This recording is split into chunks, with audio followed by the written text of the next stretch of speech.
This is a song about... The segue was shit anyway. To be honest. This is a song about...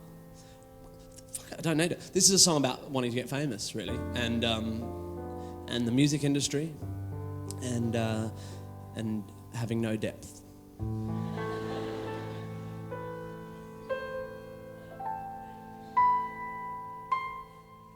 He doesn't have a problem with drugs.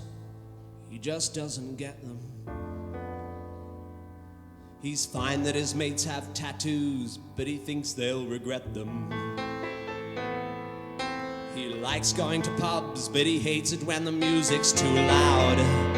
He tends not to go to rock concerts, 'cause he can't stand the crowds. But all he's ever wanted to be is a rock star on MTV. But he knows that it's not fucking likely. He just turned 30. He knows that he will always be a rock and roll nerd. He'll keep writing songs the world will never hear. And though they won't be heard, he'll just keep writing. Oh yeah. But you see, the problem is he always dreamt of being a star. But he learned piano instead of guitar, which in the 90s didn't get you very far. So while the other kids were learning Stairway, he was the piano to their forte.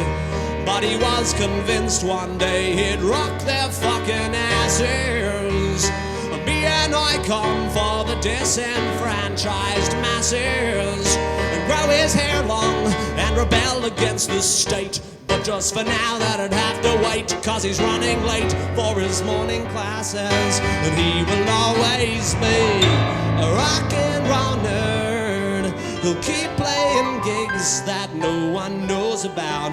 And though it sounds absurd, he'll just keep playing. Oh yeah. But you see, the problem is there's not much depth in what he's singing. He's a victim of his upper middle class upbringing. So he can't write about the hood or bling bling.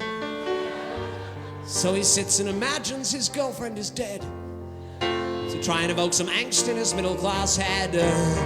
But the bitch is always fine at 9:30 when they go to bed. And he's not spent a single night in prison.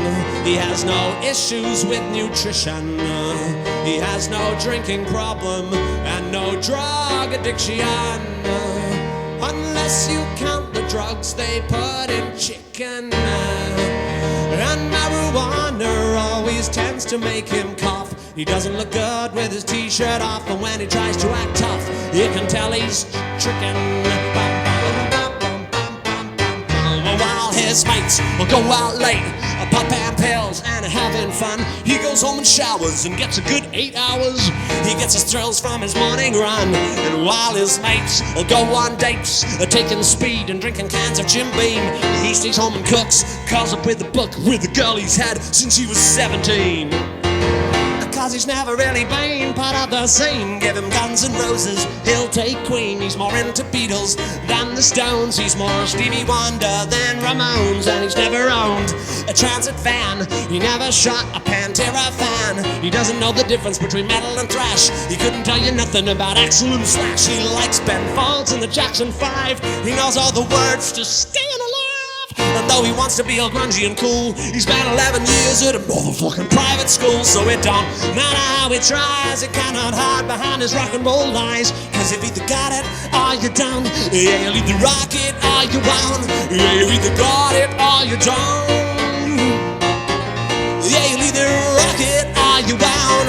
You either got it or you don't you know? He knows that his music lacks depth, but it just can't be helped. He has nothing interesting to say, so he writes about himself. But he doesn't want to seem self-obsessed, so he writes in third person.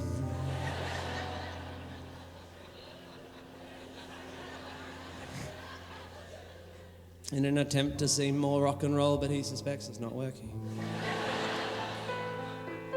And deep in his heart he knows he will never be Bono or Bowie. And even if he was quite pretty with small pants like Kylie, he knows that he will always be rock and roll dead. He'll keep writing songs the world don't care about, and though it sounds absurd, he'll just keep writing.